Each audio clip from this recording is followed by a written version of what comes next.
네, 안녕하십니까. 이번 시간에는 사회사상에서 아주 중요한 흐름인 사회계약론 다루고 있었죠. 그 중에 두 번째 사상가인 존 로크에 대해서 한번 다뤄보도록 하겠습니다. 자, 역시 우리 윤리와 사상, 그 사회사상에서 아주 중요하게 다뤄지죠.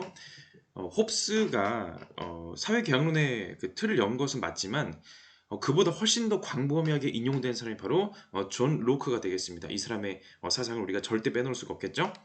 그 나중에 이 국가단원의 사회계약론으로도 나오고 시민단원에서 자유주의로도 나오고요. 사회계약론에. 그리고 이제 민주주의에서 이제 또 이제 사회계약론이 일종의 근대 자유주의로서 어떤 영향을 주었는가에 대한 내용이 또 나오고, 여기 더불어서 자본주의에도 간접적으로 나옵니다. 자본주의 발달에 있어서 로크의 사상이 어떤 식으로 영향을 미쳤는지 한번 살펴보도록 할 것입니다. 자, 우리가 흔히 인간으로서의 기본적인 권리, 뭐 인권 이런 얘기 많이 하는데, 인간 존엄성, 인간 존엄성, 뭐 인간 권리 얘기하는데, 도대체 그 권리에는 어떤 게 있다는 겁니까? 뭐가 인간의 권리라는 것이에요? 인간이라면 당연히 가지고 있는 그 권리, 흑인이든 백인이든 뭐 어떤 인종이든 어떤 뭐 문화든 어떤 나라든 어떤 뭐 시대에 뭐 상관없이 당연히 가지고 있는 권리, 뭐가 있을까요? 흔히 말하는 생명권이라든지 뭐 자유권이라든지 뭐 여러 가지가 있겠죠. 그런 목록들 한번 생각해 보도록 하시고요. 이게 앞서 봤었던 이제 홉스가 말하는 그 자연권의 목록하고 약간의 차이가 있을 수가 있어요. 자, 또 하나, 당신이 소유했다고 생각하는 것. 여러분, 핸드폰 소유하고 있습니까? 옷을 소유하고 있나요? 그게 왜 당신의 소유예요? 당신 것이라는 근거가 뭡니까? 다시 말해서 소유권이라는 것이, 정당한 소유권이 어떻게 발생하는 걸까요? 이것도 한번 보도록 하겠습니다. 자, 영국에 그 정치적인 혁명이 있었죠. 이제 그 청교도 혁명 해가지고 이제 그 왕의 목을 잘랐던 그런 시대가 있었고, 이후에 다시 왕정이 복구가 되지만, 그럼에도 불구하고 왕당파와 이제 의회파의 갈등이란 것은 여전했었고, 이 제임스 이제 2세와 또 이제 의회가 또 갈등을 하게 되는데, 자, 종교 갈등, 왕은 카톨릭이고 이제 의회는 성공회고, 왕권 신수설과 이제 의회의 권력을 주장했던 의회파, 이런 식으로 권력이 나눠져 가지고 막 싸우고 있었는데, 자, 예전처럼 또다시 전쟁할 수가 없다. 1688년에 제임스 2세의 딸, 지금 왕의 딸인 메리와 그 남편인 오렌지 공작, 그 네덜란드가 이제 오렌지색을 또 상징으로 하잖아요. 이제 물론 국기는 오렌지색이 아니지만은 축구팀이 오렌지색을 또 쓰고 있죠. 하여간 이 오렌지 공작이랑 같이 와서 제임스 2세를 몰아내고 메리 2세, 윌리엄 3세로 즉위를 하게 됩니다. 자, 이때 권리장전이라는 것을 채택을 하게 되는데요. 자, 영국이 더 이상 전제 군주제 방식으로 마음대로 하지 않겠다. 왕이 마음대로 하는 것이 아니라 정치의 중심에서 의회가 알아서 해라. 의회가 하고 왕은 상징적인 존재로서 있겠다라고 하는 그런 방향성을 설정하는 아주 중요한 내용이 되겠습니다. 입헌 민주주의 체제, 의회주의의 시작이 되는 것인데요. 바로 이 시대를 살았던 인물, 바로 존 로크가 되겠습니다. 자, 부모로부터 청교도 교육을 받기도 했었고요. 자, 이게 참 묘한 게, 나중에 그 자본주의 단원할 때 존 로크의 그런 그 자유주의 사상과 그 칼뱅의 청교도가 자본주의 발달에 영향을 줬다고 했는데, 마침 또 로크가 또 청교도 아닙니까? 또 이제 청교도의 그런 그 교육을 받았다 아닙니까? 참. 자, 옥스퍼드 대학교 크라이스트 처치 칼리지 나왔고요. 자, 인간 지성론을 통해서 이제 데카르트의 본유 관념을 비판하고요. 자, 인간에게는 그 관념이라는 것이 당연히 있다. 모든 인간은 보편적으로 특정한 관념을 소유하고 있기 때문에 반드시 참된 그 관념을 바탕으로 나머지 지식을 연역할 수 있다라고 봤던 그런 관념이 있었잖아요. 그걸 비판하면서 백지설 주장하죠. 뭐 지식이나 관념 없다. 백지와 같다. 인간의 머릿속엔 그런 거 없고 경험하면서 쌓아가는 것이다. 역시 경험주의적인 이야기하고 있습니다. 자, 그래서 명예혁명의 시대, 국가의 권력과 개인의 권리 사이에 어떤 균형을 찾아야 되거든요. 자, 기독교의 합리성, 관용에 관한 편지, 통치론, 주로 이 책을 많이 볼 겁니다. 통치론. 이제 두 개의 이제 논문이다. 이제 정부에 관한. 자, 이 책을 통해서 국가로부터 개인의 권리를 어떻게 보호할 수 있을까? 정치 질서에서 개인의 자유는 어떻게 가능한가? 분명히 정치 질서가 필요한 건 맞아요. 국가의 힘으로 뭔가를 이제 추진해야 되고, 뭔가를 이제 눌러줘야 되고 하는 것도 맞는데, 그 가운데 도저히 침범할 수 없는 개인의 자유가 있다는 것이고, 그 개인의 자유를 어떻게 보장할 것인가? 이걸 이제 이론적으로 얘기해 보겠다는 것이죠. 역시 로크도 자연 상태에서 시작을 합니다. 자, 사회계약론의 기본적인 구도, 자연 상태, 즉 국가가 없는 그 구도를 먼저 상정을 하죠. 자, state of nature, 자연법이 통용되고 지켜진 상태. 자, 홉스에게 있어서 자연법은요. 자, 자연 상태의 자연권을 가진 개인들이 계약을 하고 나서 자연권을 양도하고서 대신 지키는 그 규칙, 그게 바로 이제 자연 이제 법이 되는 것인데, 자, 로크의 경우에는요. 자연법이 자연 상태에서 지켜지는 거예요. 용어를 사용하는 방식이 약간 다르죠. 자연법 뭐다? 인간은 모두 평등하고 독립된 존재이므로 어느 누구도 다른 사람의 생명, 건강, 자유 또는 소유물에 위해를 가해서는 안 된다라고 얘기해주고 있습니다. 자, 여기서 이제 생명, 건강, 자유는 이제 뭐 홉스에게서도 봤던 건데 소유물 얘기한다는 거, 재산과 관련된 얘기한다는 거를 이제 주목하시면 되겠고, 자, 모든 사람은 자신을 보존해야 하고 자신의 보존이 위태롭지 않을 때 인간은 가능한 최대한 다른 사람들을 보존해야 하며 공격자에 대한 정당한 반격이 아니라면 다른 사람의 생명 또는 생명을 보존하는 데 필요한 것, 곧 그의 자유, 건강, 신체 또는 재물을 빼앗거나 손상시켜서는 안 된다라고 약간 긴 문장으로도 소개를 해드립니다. 자, 그러니까 기본적으로 나를 지키고 내 재산 지키고 서로가 그렇게 이제 살자는 것이에요. 이런 식의 규칙이, 이런 식의 법이 얼추 통용된 상태다. 무조건적인 전쟁 상태 아닙니다. 뭐 투쟁 상태 아니에요. 비교적 평화로울 수 있는 상태예요. 그러나 다른 얘기를 이따가 할 건데 우선 이렇게 얘기합시다. 자연적 자유를 평등하게 지닌다. 역시 자연 상태에서는요. 서로 기본적으로 동등한 개인들이 살고 있는 것이에요. 모든 사람이 자연법을 집행할 권한을 소유한다. 자, 자연법 뭐라 했습니까? 자, 자연법. 다른 사람의 생명, 건강, 자유를 침해하지 마라. 소유물 침해하지 마라. 저 사람이 도둑질로 내 물건을 침해하고 있네? 내 소유권을 침해하고 있네요. 라고 판단하는 것. 저 사람이 나의 건강을 해치려고 하는구나. 혹은 나의 소유물을 침해하려고 하는구나. 이런 식의 판단 가능하죠? 그리고 그것을 되돌려 놔야 되지 않습니까? 집행할 권한. 야, 네 물건 다시 내놔. 혹은 다시 이제 뺏어 온다든지 그런 식의 권한을 사람들이 가지고 있다는 것입니다. 자연 상태는 자유의 상태이지 방종의 상태까지는 아니다. 전쟁 상태는 아니라고 얘기해주고 있고요. 자, 봅시다. 질문 볼게요. 자, 자연 상태는 사람들이 타인의 허락을 구하거나 타인의 의지에 구애받지 않고 자연법의 테두리 안에서 스스로 적당하다고 생각하는 바에 따라서 자신의 행동을 규율하고 자신의 소유물과 신체를 처분할 수 있는 완전한 자유의 상태이다 라고 말을 해주고 있습니다. 자, 다음 질문도 읽어봅시다. 모든 사람은 자기 자신의 인격을 소유하며 각각의 개인은 자신이 무엇이 될 것인지 자기가 무엇을 하고자 하는지 결정할 권리를 가지며 자신이 한 것의 이익을 수확할 권리를 가진다 라고 하네요. 내 인생을 잘 아는 건 누구다? 나다. 내가 판단하고 내가 행동하고 내가 결정한다는 것이고요. 그에 대한 책임으로서의 수확물은 내가 가져가겠다 라고 하는 것입니다. 나는 내 거고요. 그러므로 내가 소유한 것은 역시 내 거라는 것이에요. 자, 그러므로 누가 함부로 뺏어갈 수 없다는 것이죠. 자, 그래서 이 사적 소유권, 사유재산권이라는 것을 아주 강조하게 되는데, 자, 저 물건이 내 물건인 이유, 정당한 내 소유니까 뺏어가면 안 되는 이유가 뭐다? 바로 로크는 이렇게 설명합니다. 자연과 노동으로 설명을 해요. 자연은 뭐냐면요. 신이 인간에게 하사한 공유물이에요. 저 강의 강물은 누구의 것도 아니죠? 여기에 자기의 노동, 내 몸을 활용해서 일단 내 몸은 내 거니까 내 거인 내 몸을 활용한 노동은 그 노동의 산물은 뭐다? 당연히 내 것이 되는 거죠. 자, 이렇게 되는 것입니다. 봅시다. 샘에 흐르는 물은 분명히 모든 사람의 소유이다. 하지만 주전자에 담겨있는 물은 그 물을 담은 사람의 것이라는 사실을 누가 감히 의심할 수 있단 말인가?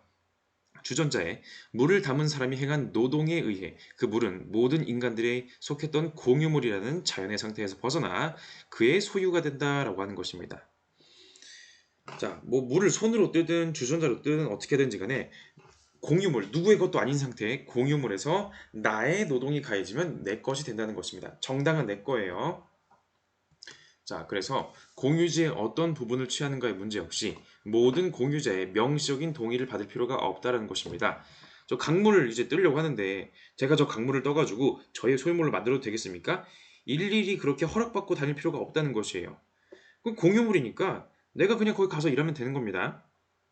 자, 대지와 모든 피조물은 만인의 공유물이지만 모든 사람은 자신에 대해 소유권을 가지고 있다. 자신에 대해 소유권, 내 몸은 내 거, 이것에 관해 그 사람 이외에 어느 누구도 그의 신체 노동과 손의 작업은 당연히 그의 것이라고 말할 수 있다. 그가 자연히 제공하고 자연 안에 놓아둔 것을 그 상태에서 꺼내어 거기에 자신의 노동을 섞고 무언가 자신의 것을 보태면 그의 소유가 된다. 적어도 그의 소유가 된 것 이외에도 공유물들이 충분히 남아있는 한 타인이 아닌 오직 그만이 노동이 부과된 것에 대한 권리를 가진다라고 얘기해주고 있습니다. 자, 남이 이미 소유한 거 말고 공유물이라고 했어요. 이 공유물을 내가 노동으로 이제 취할 수 있다라는 것입니다. 자, 이때 이제 그 몇 가지 제한 조건이 있긴 한데 뭘 얘기하고 있냐면요. 자, 공유물들이 충분히 남아있는 한, 다시 말해서 남들의 몫을 침해하지 않는 한에서 내가 노동만 가하면 내 거다라고 말해주고 있는 것입니다. 자, 이런 내용들을요, 이제 사적 소유권의 한계라고 하는데, 물론 이런 그 내용이 수능에서 직접적으로 나오는 게 좀 과할 수도 있긴 한데, 어쩌면 상식적인 내용이기 때문에 또 언급하고 가도록 할게요. 직접적으로 아니더라도 간접적으로 뭐 물어볼 방법은 있습니다. 일단 봅시다. 자, 내가 노동을 가했다 그래서 모든 것이 무조건 내 것이 되는 건 아니에요. 왜? 자기 생활의 편익 내에서만 권리 인정입니다. 그 외에는 이웃의 몫을 침해한 것인데, 즉 이웃의 몫을 침해하는 건 정당한 내 거가 아니라는 거예요. 내 권리는 내 영역 안에서만 가능한 것입니다. 자, 내가 노동으로 얻어낸 소유여야지 내 것이 되는 것이고요. 내가 소비하기에 충분한 정도로만 소유해야지만 내 것이 되는 것이고요. 남의 몫을 침해하지 않을 정도로만 소유해야지 내 것이 되는 것입니다. 뭐 이런 걸 이제 나중에 학자들이 뭐 노동한계, 뭐 손상한계, 뭐 이런 식의 뭐 용어들을 쓰긴 하는데, 자, 그러니까 뭐다 이런 식의 조건들을 충족하면은 도덕적으로 그건 내 것이 맞다는 겁니다. 내 것으로서 정당한 소유물이 되는 것이고, 뒤집어 말해봅시다. 왕이든 귀족이든 부모든 누구든지 간에 나의 정당한 소유를 가져간다면 그건 강탈이 되는 것이고요. 비도덕적인 행위가 되는 것입니다. 물론 이런 얘기가 나중에 이제 화폐 발달이라든지 토지 소유라든지 이런 것들에 의해서 양상이 변화할 수는 있긴 한데, 일단 기본적인 개념은 이렇다는 거. 자, 이걸 이제 수능 문제를 활용해 보자면은, 자, 로크는 무제한적인 소유권을 주장했다를 틀린 선지로 제시할 수는 있죠. 자, 자유주의는요, 기본적인 자유주의의 그런 권리라는 것은 무제한적인 권리는 아니에요. 무제한적인 권리를 서로가 추구하면 전쟁 상태 되는 거잖아요. 그죠? 무제한이 아니라 상대방의 몫을 침해하지 않는 한에서, 상대방의 권리를 침해하지 않는 한에서만 내 거라는 겁니다. 봅시다. 그러나 그가 소유한 것들이 사용하지 않아 부패하게 되면, 즉 그가 소비하기도 전에 과일이 썩거나 사슴 고기가 상하게 되면 그는 모든 사람에게 적용되는 공동의 자연법을 위반한 것으로 간주되어 처벌을 받게 된다. 그는 이웃의 몫을 침해한 셈이다. 그는 자신이 사용할 수 있고 그에게 생활의 편익을 제공해 줄 수 있는 것보다 더 많은 것을 가질 권리가 결코 없기 때문이다 라고 얘기해주고 있습니다. 남의 몫을 침해하면 부당하다. 근데 아니, 자연 상태가 알아서 잘 되면은 뭐하러 국가를 만듭니까? 자연 상태의 특유의 뭔가가 불안정한 점이 있기 때문에 국가를 만드는 것인데, 자, 자연 상태는요, 불편한 상태예요. inconvenient. 뭐다? 공통된 척도인 법률이 없습니다. 공동의 기준이 없어요. 각자가 자기 기준에 따라서 자연법을 판단하는 것입니다. 또 공평한 재판관이 없어요.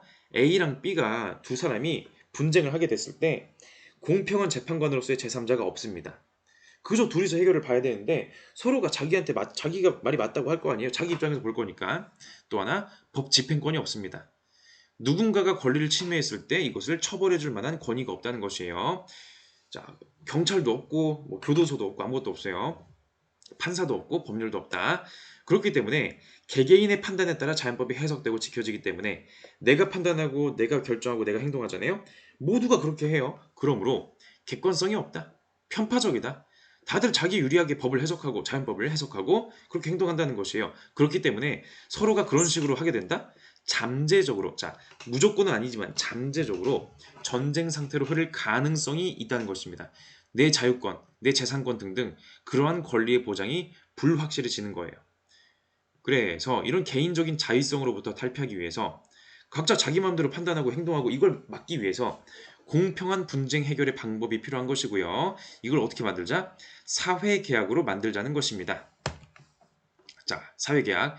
개인들이 동의를 바탕으로 해서 상호 양도하는 자연권이 되겠는데, 자, 이 자연권 뭐다? 내가 판단하고 내가 처벌하고 이거잖아요. 개인이 발휘하던 것에서 사회 법률이 하도록 넘겨주는 거예요. 이때 인간은 일단 사회계약을 하고 나면 다시 자연 상태로 못 돌아갑니다.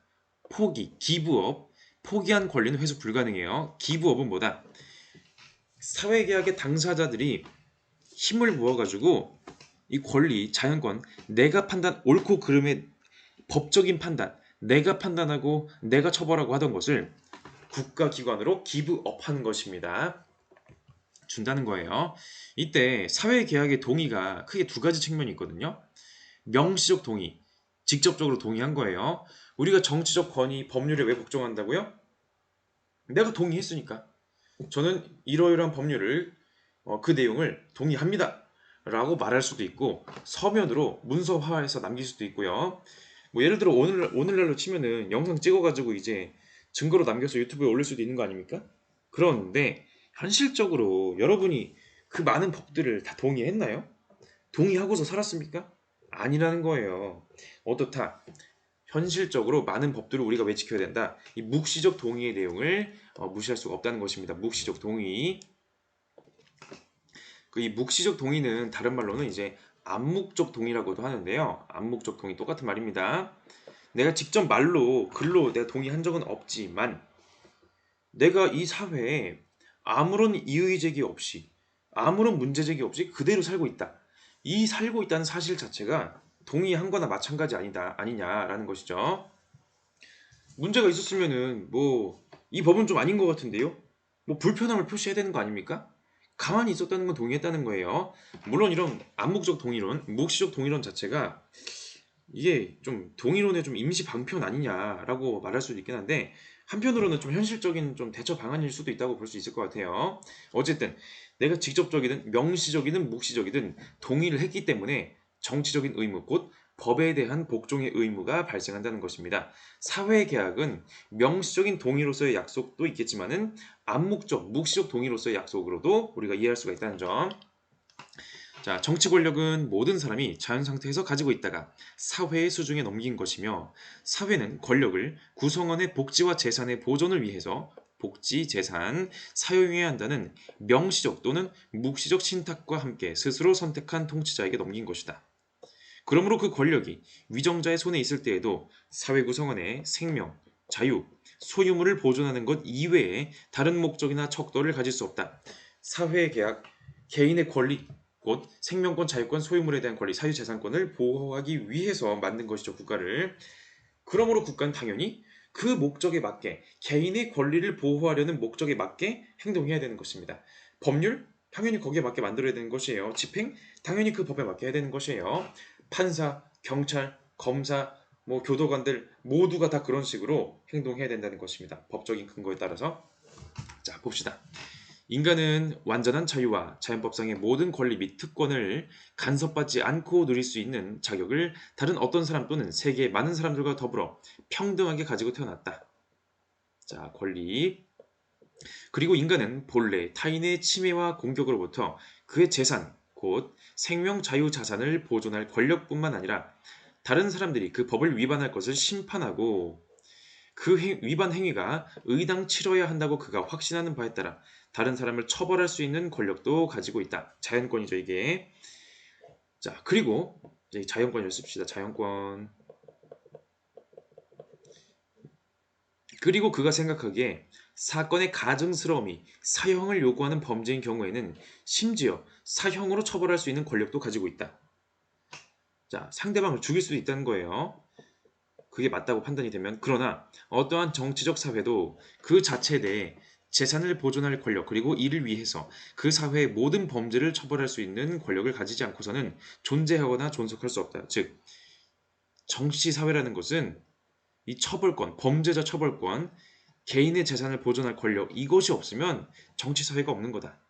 이걸 위해서 만들었다는 뜻이에요. 따라서 각각의 구성원이 이 자연적 권력을 포기하고 자연권 내려놓고 공동체가 제정한 법에 따라서 모든 사건에 관해서 그 보호를 호소할 수 있는 공동체의 수중에 그 권력을 양도한 곳, 오직 그곳에서만 비로소 정치 사회가 존재하게 된다라고 얘기해주고 있습니다. 자연권, 자연권 특히 판단권과 처벌권 이거를 국가기관에 넘기는 거예요. 그럼 국가기관이 이제 속하는 판사, 경찰 이런 조직들이 하는 겁니다. 재판소. 그래서 포기된 자연권 중 판단권. 판단권은 공정한 법을 제정하는 기관인 의회에 위탁된다. 트러스트 되는 거예요. 트러스트 신뢰란 뜻도 있죠. 믿고 맡긴다는 겁니다. 그래서 정부 형태라는 것은요. 입법 권한의 소재에 따라 법을 누가 만드느냐에 따라서 달라집니다. 법을 한 명이 만든다. 군주정. 법을 소수가 만든다. 과두정. 법을 다수가 만든다. 민주정이 되는 거죠. 기본적인 원리로서는. 자, 사람들은 사회에 들어갈 때 그들이 자연 상태에서 가졌던 평등, 자유 및 집행권을 사회의 선이 요구하는 바에 따라 입법부가 처리할 수 있도록 사회의 수중에 양도한다. 자, 로크는요, 이 권력을, 이 힘을 누가 발휘해라? 입법부가 발휘해라. 의회를 말하는 것입니다. 자, 명예혁명 떠올리시면 돼요. 명예혁명 이후에 국가의 권력을 의회가 행사하게 됐죠. 영국이 그래서 이제 의회 정치를 하잖아요. 이제 그 의원 내각제라고 해가지고 그 기본적으로 이제 의회 중심의 정치를 하는 영국. 그래서 의회 선거, 총선이 굉장히 중요하게 다뤄지죠. 대통령 중심제인 이제 대한민국이나 미국과는 구분되는 부분이 되겠습니다. 자, 이어서 가봅시다. 자, 그래서 입법권이란 것은요 최고 권력이에요. 사회 계약으로 만들어낸 권력 중에서 가장 이제 권위를 가지고 있는 것이죠. 자, 거기에 여타의 모든 권력이 종속되어 있고 또 종속되어야 된다. 왜? 입법권은요 법을 만드는 것이고요. 국가는 뭐다? 법에 따라 움직이는 거예요. 그러니까 국가기관을 움직이는 원칙인 법을 만드는 기관이 당연히 최고의 권력 기관이 되는 것이죠. 그러므로 처벌권이 행정부에 맡겨지지만 행정부는 입법부 아래에 있다라고 말하는 것입니다. 자, 사회에 있어서 인간의 자유란 사람들의 동의를 통해 국가 내에 확립된 입법권 이외의 어떤 권력에도 종속되지 않는다. 또한 입법부가 자기에게 부여된 신탁에 따라 제정하는 것 이외에 어떤 의지의 지배나 법의 구속에도 종속되지 않는다라고 얘기해주고 있습니다. 그러나 입법권이란 것은요 무제한적인 권력이 아니에요. 왜? 무제한적인 권력을 낳으면 인간의 자유가, 인간의 권리가, 인간의 재산권이 침해될 수가 있기 때문에 그렇다는 것입니다. 그래서 입법권이란 것도 가장 권위가 있지만 역시 제한의 대상이 되는 것인데 제도적 자의성을 억제한다라고 표현하거든요. 첫 번째, 상호 견제와 균형을 하자. 어떻게? 권력 분립을 통해서 입법권과 집행권을 분리하자는 것입니다. 자, 법을 만드는 것은 입법부가 하지만 그 법을 실제로 집행하면서 행동하는 기관은 행정부는 따로 있다는 것이에요. 정부가 존속하는 경우에는 언제나 입법부가 최고의 권력이긴 하지만 입법부를 소집하고 해산시킬 권력은 행정부에 있다라고 얘기해주고 있습니다. 그래서 이런 식의 요소들이 이제 또 영국의 그런 의원 내각제 정치에 또 이제 구현이 되어 있죠. 자, 그다음 자 우리 또 그 정부의 권력 분립과 더불어서 또 이러한 또 구성하는 내용들이 뭐다? 바로 법률에 따라 다스려야 된다. 제도적인 자의성뿐만이 아니라 이러한 권력자의 자의성을 경계하기 위해서 법률이 다스려야 됩니다. 심지어 입법부조차도 법률에 따라서 움직여야 된다는 것이에요. 자, 봅시다. 최고 권력인 국가의 입법권을 장악하는 사람은 널리 알려지고 항구적으로 확립된 법률의 근거에 통치해야 한다. 아울러 국가는 안에서는 법률 집행을 위해서만 힘을 행사해야 하고 밖으로는 외적의 침략으로부터 공동사회를 수호하기 위해 힘을 사용해야 한다. 국민의 평화와 안전, 공공의 복지 이외에 다른 목적을 위해서 자신의 힘을 사용하지 못하도록 국가 권력을 제한해야 한다라고 말해주고 있습니다. 법률로만 하도록 제한하는 것이에요. 자, 그 다음 정부가 가진 모든 권력은 오직 사회의 선을 위한 것이므로 자의적이고 멋대로 행사되어서는 안 되며 확립되고 선포된 법률에 따라 행사되어야 한다. 왜냐하면 한편으로는 국민이 그들의 의무를 알 수 있고 법률의 한도 내에서 안심할 수 있기 때문이며 다른 한편으로는 통치자가 적절한 한계 내에서 처신하면서 권력의 유혹에 빠져 권력을 함부로 행사한 일이 없도록 방지할 수 있기 때문이다 라고 얘기해주고 있습니다. 그 영국의 그동안 많은 왕들이 전제 군주제를 추구하면서 법이 아니라 왕 본인의 의지에 따라 다스리려고 했잖아요. 이제 그걸 막겠다는 겁니다. 오로지 의회가 만든 법에 따라서 물론 의회조차도 법의 그런 한계 안에서만 움직여라 라고 얘기해주고 있습니다. 자, 그리고 세 번째, 입법권은 공동선을 넘어설 수 없음. 공동선, 이거 사회 전체의 선을 말하는 것이거든요. 국가 역할이 뭡니까? 사회계약 왜 했어요? 계약으로 굳이 이거 왜 만들었습니까? 개인 간의 분쟁을 해결하려고. 공평한 그 판단자, 법률, 집행자 있어야 되겠죠. 그리고 개인의 생명, 자유, 재산, 사생활 등등 권리를 존중하려고 만든 겁니다. 그렇기 때문에 국가는 공동선의 추구를 위해서 행동해야 되고 개인의 사적인 영역, 사생활이나 사적인 재산 등등에 과도하게 개입해선 안 된다는 것입니다. 아니 개인이 뭘 추구하면서 살든지 간에 개인이 어떤 걸 이제 원하든지 간에 그건 개인이 알아서 하는 거예요. 개인의 자유입니다. 첫 번째, 입법권은 인민의 생명과 재산을 절대적, 자의적으로 다룰 수 있는 권력이 아니며 또 그러한 권력이 될 수 없다. 둘째, 입법권 혹은 최고의 권위는 즉흥적이고 자의적인 명령을 통해 통치권을 행사할 수 없다. 셋째, 최고의 권력은 어떤 사람으로부터든 그의 재산의 일부를 동의 없이 취할 수 없다. 동의해야 이제 가져갈 수 있다는 거예요. 넷째, 입법부는 법률을 제정할 권력을 다른 사람들에게 넘길 수 없다. 그것은 단지 인민으로부터 위임받은 권력일 뿐이다. 자, 국가가 권력을 행사하는 건요. 국가가 잘나서? 아니요. 국가가 뭐 그럴 만한 자격을 갖춰서? 아니요. 자격은 갖췄다고 표현할 수 있겠죠. 스스로 자격을 만들어서가 아니라 국민들이 사회 계약으로 그러한 권력의 권위를 줬기 때문에 그런 겁니다. 국민들이 인정받지 못하는 권력은요, 소용없다는 거예요. 믿고 맡긴 겁니다. 트러스트. 그래서 믿고 맡긴 권력인데 신탁, 트러스트 했는데 그 믿고 맡긴 그 취지에 맞지 않게 권력이 행사된다? 그렇다라고 한다면은 그 권력은 해체될 수가 있는 것입니다. 더 이상 정당성을 가지지 못한다. 자, 사회계약에서 목적, 개인의 자유, 권리, 생명 이런 것들, 소유권 보호 이 목적에 위배되는 권력은 부정의하다는 것이에요. 자, 읽어봅시다. 자, 입법권은 일정한 목적을 위해서만 활동할 수 있는 신탁된 권력이므로 입법부가 그들에게 맡겨진 신탁에 반해서 행동하는 것이 발견될 때 입법부를 폐지하거나 변경할 수 있는 권력은 여전히 시민에게 있다 라고 얘기해주고 있습니다. 뭐야, 국민을 보호 안 해주네?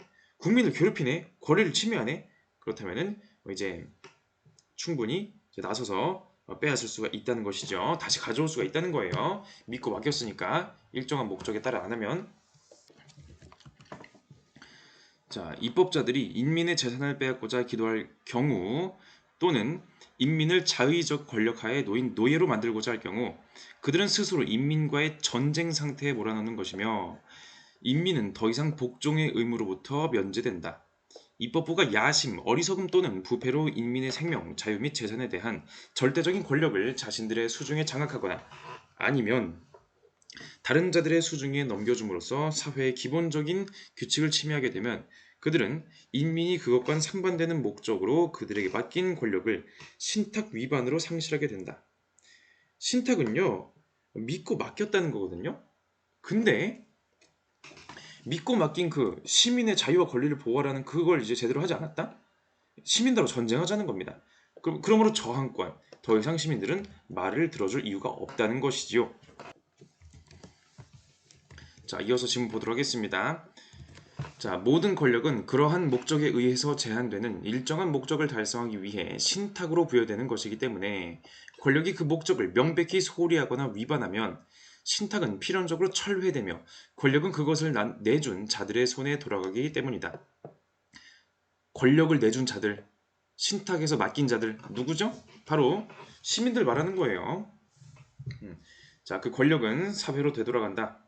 그렇게 되면 인민은 최고 권력자로서 행동할 수 있는 권리를 가지게 되며 스스로 입법권을 계속 가지고 있을 것인가, 아니면 새로운 정부 형태를 수립할 것인가, 아니면 예전의 형태를 유지하면서 입법권을 새로운 사람에게 맡길 것인가를 그들이 좋다고 생각하는 바에 따라 결정할 권리를 가진다라고 하는 것입니다. 자, 이 저항권 그에 관련된 내용들이 상당히 그 홉스에 비해서는 이제 진일보한 부분이고 이것이 실제 프랑스 혁명을 비롯한 시민 혁명의 이런 단초로서 이제 이론적인 근거의 기능을 또 하는 것입니다. 자, 주의사항 그렇다고 해서 저항권을 행사한다 그래서 국가를 없애고 자연 상태로 가자는 거 아니에요. 한 번 계약했으면 자연 상태로 못 돌아갑니다. 회귀 불가능. 자, 이러한 결합이 해체되는 경우 해체된 통상이 그리고 거의 유일한 방식은 외국의 군대가 침입하여 그들을 정복하는 경우이다. 예를 들어 막 징기즈칸 쳐들어와가지고 이제 막 다 죽고 이런 거여야지 국가가 해체되는 것이다 라고 얘기해주고 있는 것이죠. 그럼 뭡니까? 국가를 없애는 것이 아니라 저항권을 통해서 다른 사람으로 바꾸든지 사람을 교체하든지 아니면은 정부 형태를 뭐 예를 들어 의원 내각제에서 이번에는 대통령 중심제로 바꾸자 정치 형태를 바꾸든지 뭐 그런 얘기하는 겁니다. 헷갈리시면 안 돼요. 자, 그래서 이 저항권. 자, 미국의 독립혁명 보도록 하겠습니다. 이제 미국 혁명 혹은 이제 미국 독립전쟁이라고도 하는 그 사건들인데 이게 자유주의 사회계약설, 공화주의 영향을 받아가지고 이제 이루어졌다라고 평가하죠. 영국이 이제 그 지배 국가였고 당시 아메리카 이제 13개 주 식민지였는데 영국의 경제 정책으로 식민지의 그런 이제 과도한 세금을 물린다라고 해가지고 이제 식민지 이제 주민들의 반발이 일어났고요. 뭐 보스턴 차 사건을 비롯해가지고 여러 가지 사건이 일어났었고 대표 없이 세금이 없다. 즉 우리의 의사를 반영하는 우리가 신탁한 그런 사람들 없이 우리에게 세금을 물리고 우리의 자유를 함부로 침해하지 마라 라고 하는 의미에서 자유가 아니면 죽음을 달라. 뭉치면 살고 흩어지면 죽는 거죠. 그래서 이제 미국의 독립선언문, 천부인권, 자연법 등등 이런 얘기를 제시하고 있고 미국이란 나라가 건국이 되는 것이죠. 야, 지금의 그 세계적인 영향력을 끼치는 미국이란 나라가 이런 사상적인 배경을 가지고 있었구나. 물론 사회계약론만 있는 건 아니지만은 중요한 역할을 행사했다고 할 수가 있겠고요. 독립선언문에 그런 내용들이 잘 반영이 되어 있다라고 합니다. 자, 그 다음에 프랑스 혁명도 마찬가지죠. 이제 구체제 모순, 제1계급과 제2계급이 성직자와 귀족 계급이 제3계급인 평민 계급을 이제 수탈하고 착취했다는 거죠. 이제 평민 출신으로 이제 신분상으로는 제3신분인데 이제 부와 교양을 쌓은 부르주아들이 이제 불만을 품게 되고요. 이제 루소의 사회계약설이라든지 이제 로크의 그런 이제 통치론 등등의 영향을 받아가지고 이제 삼부회를 소집했으나 이제 프랑스가 그 미국의 독립전쟁을 도와주면서 이제 그 영국을 골탕 먹이는 거죠. 그러나 본인들도 돈을 많이 쓰게 되고 재정 위기가 찾아오자 삼부회를 소집을 하는데 받아들여지지 않습니다. 무엇이 평민들의 요구가. 그래서 국민의회를 설립하고 테니스 코트의 서약이라고 하는 요 그림에 나와 있는 이런 선언을 하게 되고 결과적으로 이제 바스티유 감옥 습격을 하고 인간과 시민의 권리 선언 프랑스 인권 선언을 발표하면서 프랑스 혁명이 이제 전개가 됩니다. 이 내용 보시면은 인간의 기본권, 자, 사상 및 언론의 자유, 소유권, 이거 뭡니까? 로크나 로쏘 같은 사람들이 제시하는 사회 경론자들이 제시하는 천부 인권 얘기죠. 그리고 국민 주권, 권력 분립의 원칙, 국가 권력은 그 힘 어디서부터 온다? 인민, 시민에게서부터 온다는 것이에요. 그리고 저항권 얘기가 드디어 나오는 것이죠. 이런 얘기들이 반영이 된다. 자, 그래서 뭐 이제 루이 16세 처형 등등으로 이제 역사가 전개가 되고요. 자, 근대 인권 사상, 자유주의, 개인주의, 그리고 민주주의에 영향을 주게 된다는 것이고요. 그래서 우리 교과서에서도 자유주의 대 공화주의 단원에서도 로크가 나오고 민주주의 단원에서도 로크가 나온다는 것이고요. 자, 여기 앞에서 얘기했던 내용들 반영되어 있고 그리고 이 소유권 이론에 따라서 내 정당한 소유 내 거다. 그러므로 이걸 가지고 재산 증식하고 어디 투자하고 하는 것들 내 자유다. 자본주의 사회 발달에 영향을 주었다라고도 평가하는 것입니다.